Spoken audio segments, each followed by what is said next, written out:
Welcome back, ihr wundervollen Menschen, zu einem neuen Vlog um 0:39 Uhr. Und ich esse noch Nudeln. Ich war in dieser Veranstaltung, der Scientology-Veranstaltung schlechthin, Jahresendfeier, wo die meisten Scientologen in einem Raum sind. Ich glaub gar nicht, dass ich da reingekommen bin. Ja, ich war wirklich da. Blende Selfie ein. Ich habe mein Badge. Ich habe hier Dings. Ich war Special Guest. Was ich dafür machen musste, was passiert ist, seht ihr in diesem Vlog. Ich esse jetzt meine Nudeln auf und gehe dann schlafen. Ich bin dead, Leute. Viel Spaß beim Vlog.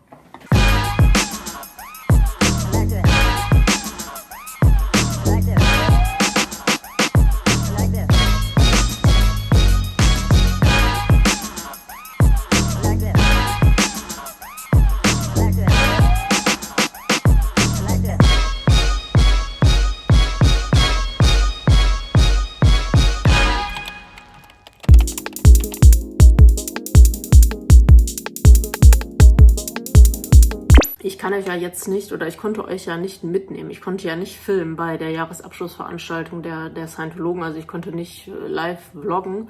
Aber ihr kennt mein Motto, no matter what, I adapt. Ja, das ist mein Lebensmotto, sollte auch euer Lebensmotto sein. Was wir jetzt machen, ist eine Reaction. Ich habe mir so ein richtig beschissenes Setting hier aufgebaut, wenn ihr das jetzt sehen könntet. Ich kann leider die Kamera nicht drehen, weil das so fragil hier steht, mit einer Stehlampe, Schreibtischlampe im Hintergrund.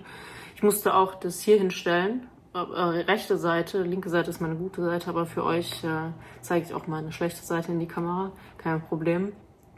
Da werden wir jetzt reacten, weil wie gesagt, die Bilder und der Artikel sind online gekommen auf der Webseite der Scientologen und da gehen wir rein, ja, da sprechen wir ein bisschen drüber. Ich werde eine Reflexion machen, ich werde euch erzählen, wie ich da reingekommen bin in die Veranstaltung. Ich werde euch noch ein paar andere Sachen erzählen, aber erstmal, und das ist, glaube ich, ganz wichtig, ich meine, ich kann euch jetzt nicht in der Vlog-Reihe alles über Scientology erklären. Also das kann ich leisten. Ich konnte auch nicht euch alles über Cowboy-Kirchen erklären. Aber bei Scientology ist ja der Wunsch immer größer, dass man mehr darüber erfahren möchte, mehr als bei den Cowboys, weil man da weniger hinterfragt. Das kann ich nicht leisten. Aber wir müssen in ein paar Sachen tatsächlich reingehen, damit man das auch versteht, auch was Bilder, Medien und so weiter angeht. Und das machen wir nämlich jetzt auch.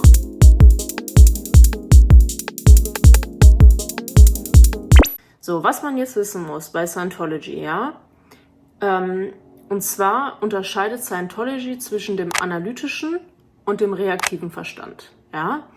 Ganz einfach, der analytische Verstand, der denkt logisch und rational. Das müsst ihr euch merken. Der reaktive Verstand, der enthält aber nach der religiösen Auffassung der Scientologen negative Erfahrungen, ja? Die nennen Scientology Engramme. Ja, und diese sogenannten Engramme, das sind meistens aus der Vergangenheit Situationen, die einen negativ beeinflusst haben, sozusagen. Man könnte auch Trauma sagen. So, das Ziel von Scientology ist es, diesen reaktiven Verstand, von dem ich gerade gesprochen habe, von diesen Einflüssen zu befreien. Also von diesem Trauma, von diesen Engrammen, ja, von diesem ganzen negativen Shit, den man abgespeichert hat. Und das eben mit den Technologien von Scientology. Und da hat Hubbard ja in seinem Buch Dianetik die Methode beschrieben, wie man die quasi auflösen kann. So, wichtig, nächster Punkt ist in diesem Zusammenhang der Tetan, ja. Und der Tetan, der beschreibt Scientology als, ja, wie sage ich das jetzt, als eigentlichen spirituellen Kern oder die individuelle Seele jeder Menschen, ne? Und ich kann mich erinnern, dass ich mit meinen Studierenden bei Sally war und da hat eine Studentin gefragt, ja, was ist der Tetan? Und dann hat Sally gesagt, ja, du bist der Tetan, ja, also die individuelle Seele jedes Menschen ist der Tetan. So, und dieser Tetan, der ist zeitlos und unsterblich. So, und der Tetan, jetzt kommen wir wieder zu dem reaktiven Verstand, der wird beeinträchtigt durch diese negativen Erfahrungen, die in dem reaktiven Verstand oder in diesen Engrammen quasi gespeichert sind. So. Und das Ziel ist es, die Urform dieses Tethans wiederzuerlangen, beziehungsweise den Status Clear zu erreichen, also sich zu bereinigen sozusagen. Ist jetzt aber nicht von jetzt auf gleich. Ich kann mich jetzt nicht hinsetzen, Auditing machen und dann sagen, so, jetzt bin ich ja clear und fertig, sondern das macht man Stufe für Stufe, also Stück für Stück. Und das kennen viele wahrscheinlich auch. Man geht quasi über die Brücke zur völligen Freiheit entlang, ja. So, und man kann das auch so eine Bewusstseinskarte nennen. Und mit jeder Stufe, die man dann sozusagen erreicht hat, erreicht man gleichzeitig, und jetzt ist es wichtig, Leute, ja, einen neuen Bewusstseinszustand, der mich besser macht auf allen Ebenen. Der macht mich fähiger als andere Menschen um mich herum, die keine Scientologen sind, die nicht die Technologie von LRH benutzen, von L. Ron Hubbard. So, und deswegen sage ich jetzt wissenschaftlich auch mittlerweile, dass die Scientologen Transhumanisten sind. Und Transhumanisten, kann ja auch einen ganzen Podcast zu machen und auch eine ganze Reihe, aber im Grunde sind Transhumanisten Menschen, die mit Hilfe von Technologie versuchen, physisch und psychisch quasi die Grenzen des Menschlichen zu überwinden. Ja, und das ist bei Scientology auch ein bisschen so. Und ganz am Anfang auf dieser Brücke wird man erstmal clear, ne, so. Und dann gibt es noch die Operating Tethans, das sind verschiedene Stufen, die man dann noch erreichen kann. Also das sind immer bestimmte spirituelle und geistige Fortschritte, die man macht, wo man immer andere Sachen im Gehirn, also das sagen jetzt nicht die Scientologen, jetzt komme ich mit wissenschaftlich ein bisschen versuche das wissenschaftlich ein bisschen einzuordnen, kognitionspsychologisch würde ich das jetzt sagen, würden mir die Scientologen wahrscheinlich auch zustimmen, Bereiche im Gehirn freizuschalten oder diese Engramme zu bereinigen, um besser zu werden. Also jedes Mal, wenn ich eine andere Stufe erreiche, habe ich neues Potenzial ausgeschöpft. So. Und nochmal, und deswegen denken die Scientologen auch, das ist Teil des Glaubensinhalts, dass sie fähiger sind als andere Menschen. Okay? Weil sie eben diese bestimmten Stufen erreichen können oder erreicht haben. Und die sie nicht erreicht haben, das wird eben angestrebt. Na? So, das müsst ihr über Scientology wissen. So, und diese verschiedenen Stufen und so weiter und auch das Studieren der Literatur von L. Ron Hubbard und auch die Kurse, die man macht. Und jetzt kommt halt auch, wo dann immer viele sagen, ja, das ist ja doch auch das Kritische an Scientology, dass das dann eben Geld kostet.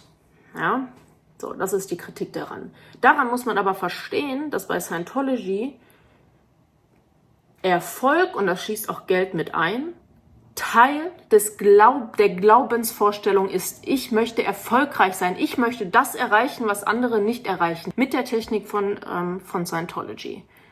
Ja, ich möchte erfolgreich, besser, schöner, weiter als die anderen sein. Scientology möchte überall sein, die thriven, da geht's nur auf, ja, die Brücke geht's hoch, die Brücke geht's entlang, ne? Das müsst ihr euch merken.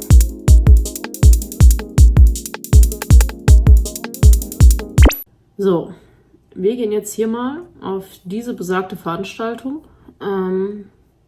wo ich teilnehmen durfte, wo ich wirklich, was ich richtig krass fand, weil ich war erst eine Woche hier, also ich hatte erst einen Feldeintritt, war dann einmal in Ventura, habe 2 Interviews geführt und konnte dann auf die Veranstaltung, das ist jetzt die Kurzform.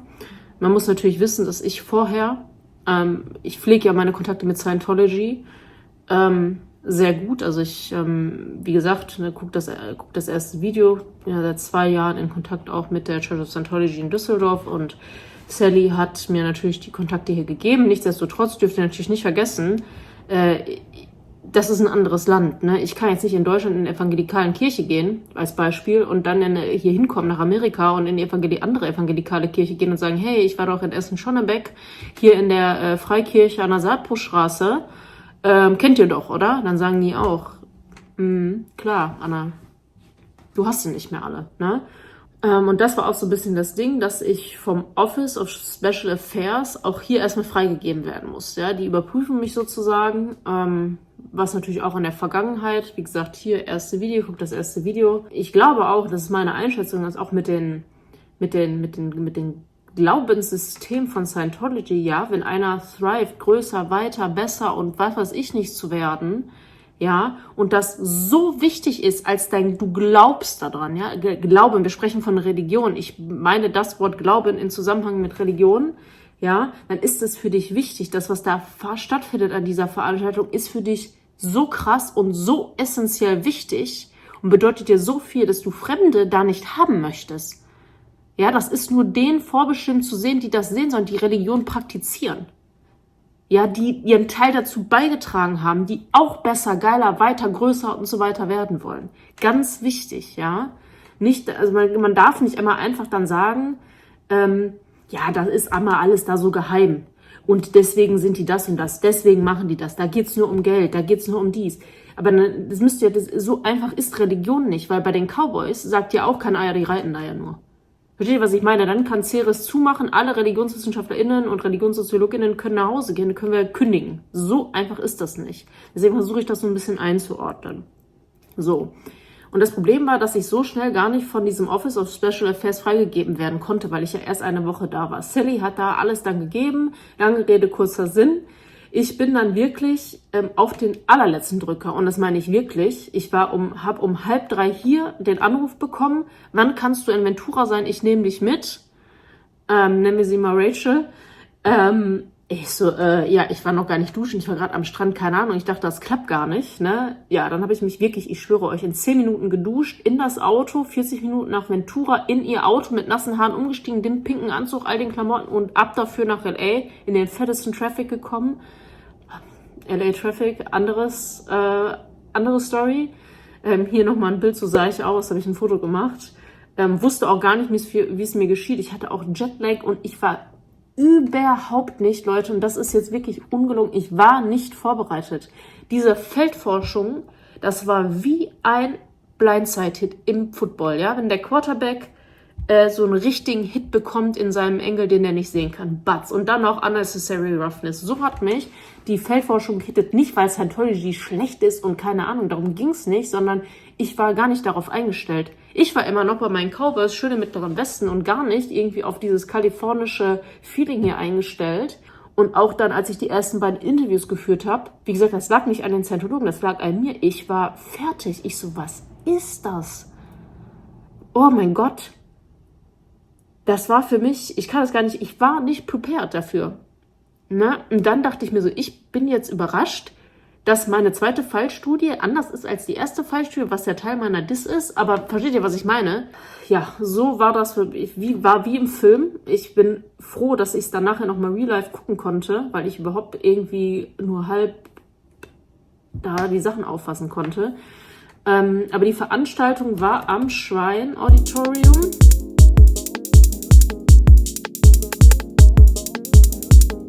So, das ist das Shrine Auditorium. Und das ist in L.A. So sieht das hier von außen aus. Rechts daneben, also wenn man jetzt nach hier gehen würde, ist der Campus der UCLA, der Universität in Los Angeles. Wir sind von rechts quasi gekommen, hier dann sozusagen rein. Und hier bin ich mir ziemlich sicher, dass hier hier waren Bauzäune hochgezogen. Ne, weil hier ist das Shrine Auditorium und dahinter ist noch so eine Expo Hall, heißt das. Und dann außen waren dann Banner, die waren hier in dem mit 2024, die hingen dann runter. Und so sah das aus. Hier hinter war dann noch so ein Zelt aufgebaut, ich glaube Catering, und hier war auch der Check-in. Wir sind dann hier rein und ich war auf einer Liste für Special Guests, weil irgendwie ich da noch in letzter Sekunde wirklich da drauf gerutscht bin und dann irgendwie doch noch geklärt wurde, wie auch immer ich das geschafft habe und wie auch immer sie das dann so schnell noch hinbekommen haben. Es hat auf jeden Fall geklappt. Genau, und Shrine Auditorium kennen ja, wie gesagt, viele, ich glaube bis 2001, ich weiß es nicht, waren die Oscars da, Music Awards und allen möglichen anderer Kram, und der Barbie-Film hat im Juli da Premiere gefeiert, also es ist jetzt nicht kein unbekanntes Gebäude. Von innen sieht das so aus, ja, damit ihr das auch gesehen habt.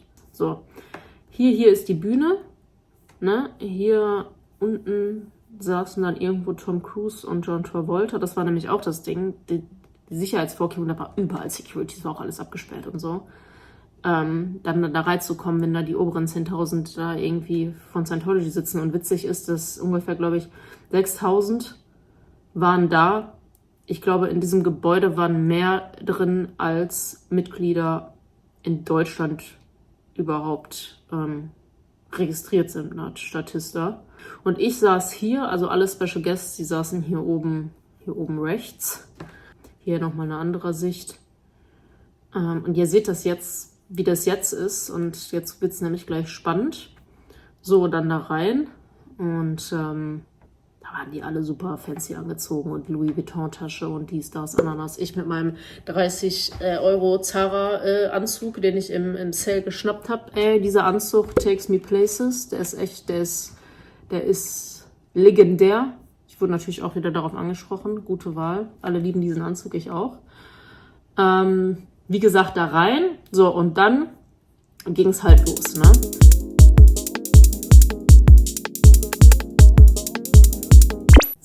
So, hier irgendwo, da bin ich. So, da seht ihr mal hier die Bühne, ne?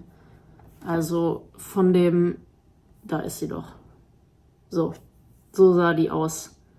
Also im Vergleich zu dem, was ihr da vorher gesehen habt, wurden da alle Register gezogen. Und es war so geleckt und so minutiös geplant. Also das fing an quasi mit einer Show. Also genau hier. Wo hier dann Grammy-winning Composer Mark Isham und David Campbell, die haben da mal hier aufgelegt, ne? Also brutale Show. Da wurden verschiedene Lieder auch gesungen, die eigens für Scientology auch komponiert wurden, ne? Auch richtig verrückt, also richtig crazy, alles professionell. Auch die Schlagzeuger, ne? Auf dem Schlagzeug auch so das Scientology-Symbol und so. Einfach nur, was diesen Medienaspekt angeht und die Darstellung. Überall sind halt immer so auch die Kameraleute rumgelaufen, weil das war ja auch eine Aufzeichnung. Und ich dachte mir dann schon, als ich da saß, boah, wie sieht das wohl aus, wenn das aufgezeichnet ist? Weil ich immer im Verständnis dann so habe, okay, wenn ich eine Aufzeichnung mache, dann muss es ja in dem Live-Event irgendwie so Haker geben oder irgendwas muss nicht stimmen oder so oder Pausen geben, die komisch sind und so. Es war nicht so. Klar, die Bühne müsste dann einmal umgeräumt werden und so, aber ich sag, es war minutiös geplant. Und das meine ich mit diesem besser, weiter, krasser als die anderen. Und das setzen die Scientologen auch um. Wie gesagt, das ist Teil des Glaubenssystems und das hat man in dieser Veranstaltung gesehen. Ne? Und auch mit dem, hier, ne, gehen wir mal auf das Blau und so ein und auch mit dem Gold. Und dann habe ich ein Interview geführt und dann habe ich auch gefragt, ich so, hey, bei euch auf der Website und auch bei der Veranstaltung war so viel Blau. Warum blau? Ne? Und dann meinte sie auch so, ja, aber wir haben, und das müsst ihr auch mal wissen, Scientology hat eine ganze Media Production in Los Angeles, die sich nur mit sowas beschäftigen. Welche Farben, welche Bilder, welche Gebäude. Wie kann ich es noch besser machen? Wie kann Scientology wachsen? Ja, wie kann ich weiter, wie gesagt, weiter, größer, besser als die anderen durch die Technologie? Und das kann ich euch mal zeigen.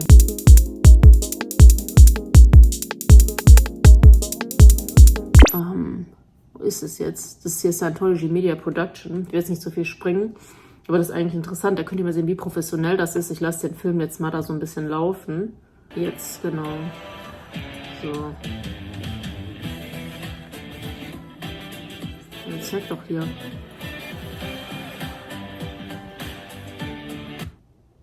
Ja, das ist ein ganzer Komplex, wo es wirklich nur darum geht, sich um die Webseite zu kümmern, um die Bilder zu kümmern, um die Gebäude zu kümmern, um die Videos zu kümmern. Die Besten der Besten planen solche Veranstaltungen. Ne? Und das merkt man auch. Also das muss ich wirklich sagen, das war fast unreal. Und es war auch krass, seht ihr hier, das Bild von L. Ron Hubbard, das kam dann auch so runter, ne?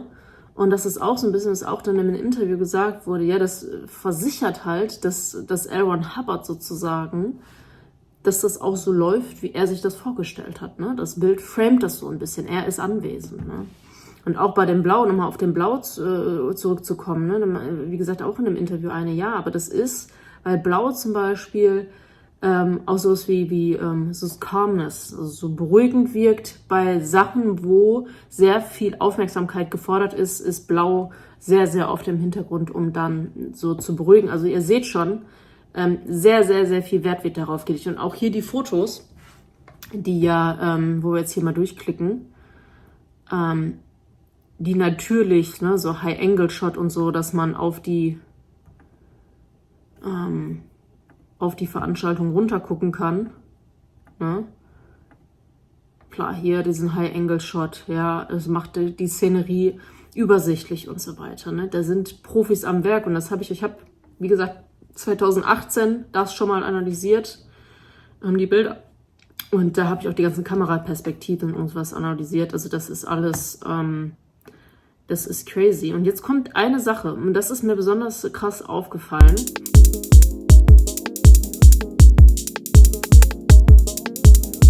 Und zwar, es fing an mit dieser Show und so und auch, wie gesagt, da wurde gesungen.